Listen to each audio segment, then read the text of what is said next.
हिमांशु तिवारी जी जबलपुर से। राधा वल्लभ श्री हरिवंश। श्री हरिवंश महाराज जी, राधे राधे। आपके चरणों में कोटि कोटि प्रणाम। महाराज जी, आपने एक बार बतलाया था कि विशेष लक्ष्य की प्राप्ति के लिए विशेष साधना करनी पड़ती है। जिस तरह से श्री जी की प्राप्ति के लिए उनका नाम जप, अष्टयाम सेवा, वाणी जी आदि की आवश्यकता होती है, उसी तरह भगवान शिव की भक्ति और कृपा की किस तरह की साधना करनी पड़ती है महाराज जी?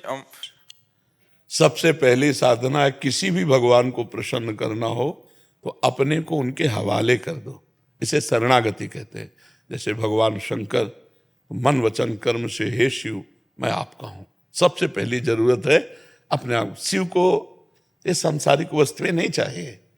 लोग भगवान को क्या समझ रहे हैं?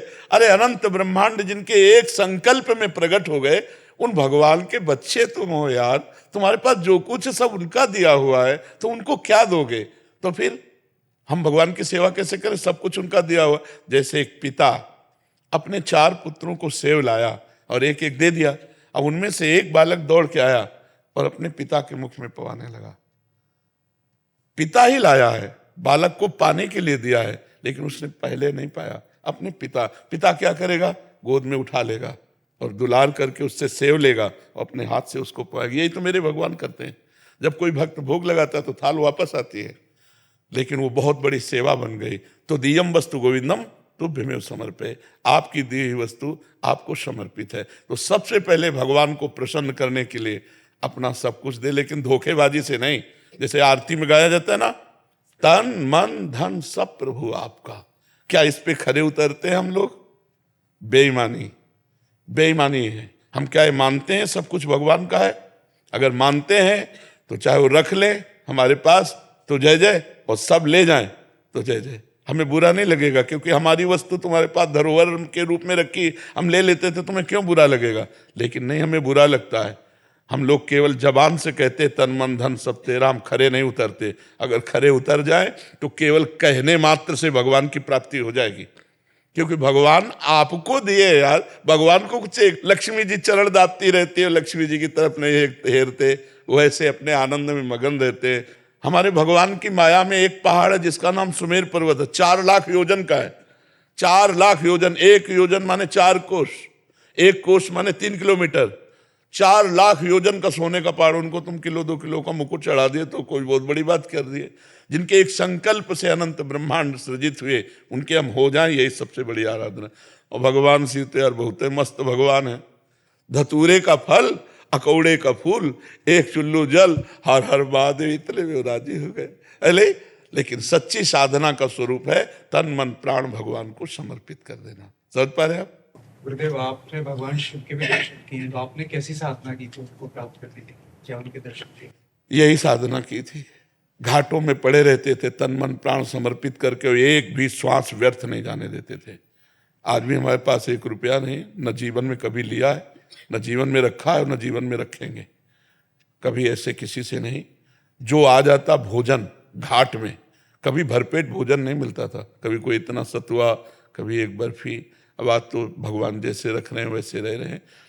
ऐसा जीवन नहीं था। एक वस्त्र केवल और एक ही लगन कि मैं भगवत साक्षात। अब बचपन से निकले थे, 13 वर्ष की अवस्था, कोई दुख से थोड़े निकले थे कि किसी विपत्ति या दुख या संकट से हम बाबा जी बन गए हो। खूब ज्ञान पूर्वक निकले थे कि मेरा लक्ष्य क्या है। तो उसी लक्ष्य की प्राप्ति के लिए तड़पन रहती। अब 13 से लेके 55-56 का शरीर होगा, इतनी आयु पूरी व्यतीत हुई है केवल भगवान में। एक भी दोस्त हमारा संसार में नहीं, तो दुश्मन कहां से हो जाएगा? जब दोस्त नहीं, दुश्मन कैसे? सब भगवत स्वरूप है। सबको हम प्यार करते हैं, लेकिन हम किसी से दोस्ती नहीं रखते। ममता नहीं, आसक्ति नहीं, दोस्ती नहीं, शत्रुता नहीं, सब में भगवत भाव रखते हैं। तो यही भाव वहाँ काशी के घाटों में, बस भिक्षुक रूप में जो हमें उदर पोषण के लिए कभी सतुआ मिल जाता, कभी बर्फी के 2 टुकड़े मिल जाते। रात दिन लगन थी मुझे भगवान की प्राप्ति करनी। तो जो हम चाह करते हैं भगवान उसकी पूर्ति कर देते हैं। अब उन्होंने कृपा करके वृंदावन भेज दिया, प्रिया प्रीतम की उपासना में भेज दिया, और ये समाज को सेवा दिलानी थी, इसलिए उन्होंने ऐसा संयोग करा दिया।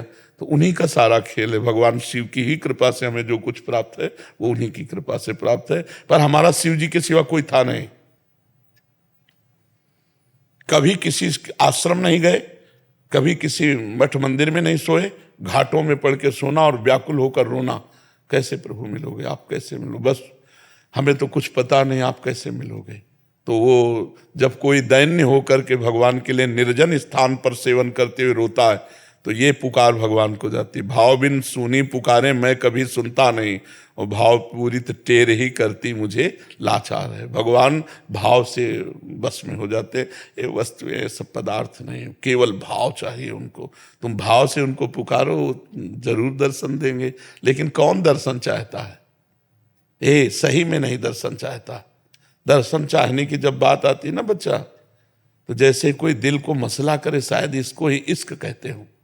हर समय एक विशेष तड़पन, हर समय एक विशेष आहत, जैसे कोई आदमी होना, केवल एक ही बात, कब प्रभु मिलेंगे, कब मिलेंगे, कब मिलेंगे। वो अब जैसे आपके माँ है, आपके पिता है, आपके भाई, आपके परिवार है, तो आपको जीवन व्यतीत करना अच्छा लगता है ना। उसकी सोचो जिसने माँ पिता भाई बंधु सब होते हुए छोड़ दिए, ना कोई सुख, ना कोई सुविधा, ना कोई मनोरंजन, और केवल भगवान के लिए, तब वो भगवान की चाहत, भगवान की प्राप्ति की बात आती है। जब रुदु सुश्रम राजन कृष्ण दर्शन लालसा, तासा माविर्भूत छौरीष्ट में मान मुखाम्बुजा, पीताम्बर धरासृग्वी साक्षात मनमथ मनमथा। जब भगवान के लिए रोना आ जाए, विकलता आ जाए, कैसे मिलोगे? किसके पास जाऊं, किससे कहूं, कैसे आप मिलोगे? वो व्याकुलता। तो भगवान जब व्याकुलता देखते हैं, तो भगवान सब में है, सब जगह हैं, सब रूपों में हैं। जिस रूप में चाहो उस रूप में भगवान का दर्शन कर लो। लेकिन दर्शन कौन भगवान का चाहता है? कौन चाहता है मैं तुम्हें देखना चाहता हूं, मैं तुमसे प्यार करना चाहता हूं? सारा जगत अपने सने संबंधियों से प्यार करता है। मैंने हर संबंध तोड़ा है केवल आपके प्यार के लिए। अब मुझे आपसे आंख लड़ानी दूसरे से नहीं। ऐसा कौन है? और जो है तो आंख लड़ गई है। ऐसा ले कि प्रभु ऐसे मिलते हो कि ध्यान में मिले, ऐसे देखा है जैसे तुम्हें देखा है, ऐसे प्रभु को। ठीक 12 बजे दोपहर का समय, चिलचिलाती धूप, कोई एक बंदा भी नहीं, 80 घाटों में कोई एक बंदा भी नहीं, तपती हुई उसमें नंगे पैर, एक छोटा सा त्रिशूल हाथ में लिए, विशाल जटाएं, और जो स्वरूप देखते ही, अब जैसे प्यासे को पानी मिल जाए, भूखे को भोजन मिल जाए, ऐसे जिसकी ललक होती थी, ऐसे काशी में। जी आज आपको याद नहीं आती है? भोले बाबा की याद नहीं आती? जब भूले हो तो याद आए। जैसे इस शरीर की हम याद नहीं करते, और इसको हम भूले भी नहीं है। बोलो, सोने के बाद जब उठते हैं आप, तो आपको ये याद करना पड़ता है कि मैं पुरुष हूं, मैं स्त्री हूं, मैं कौन हूं? नहीं, आपकी याद में हर समय था, सोने में भी था, क्योंकि जगकर आप तुरंत क्रियाशील हो जाते हैं। ऐसे ही अगर भगवान शिव को पूछे तो कभी भूले ही नहीं। मतलब वो अगर आप गौर से देखो तो आपको लगेगा कि हम भूले हैं कि नहीं। शंकर पार्षद जैसे वो कर्पूर गौरम करुणा अवतारम संसार सारम भुजगेंद्रारम, तो उनके चेला ऐसे हैं, उनके दास ऐसे। आप गौर से देखो एकाग्रता करके तो आपको समझ में आ जाएगा। पर वो एकाग्रता होनी चाहिए, वो दृष्टि होनी चाहिए। जाकी रही भावना जैसी प्रभु मूर्ति देखी। महाराज जी, अब इससे भी पता लगता है कि हर दूसरे दिन कहीं ना कहीं ज्योतिर्लिंग से आपके लिए प्रसाद आता है, कोई पार्षद आते हैं, तो मतलब उससे भी वो प्रेम उजागर होता है कि उनका भी प्रेम आपके प्रति वैसा ही उन्हीं का है। जो कुछ है उसी शिव प्रेम की थाल में है। अगर प्रिया प्रीतम का है तो शिव जी की ही कृपा से है। मूल जो पात्र है वो शिव कृपा है। उस पात्र में जो रस है वो राधा कृष्ण का है, वो प्रिया प्रीतम का है। लेकिन पात्र तो शिव है, पात्र शिव है और रस प्रिया प्रीतम का है।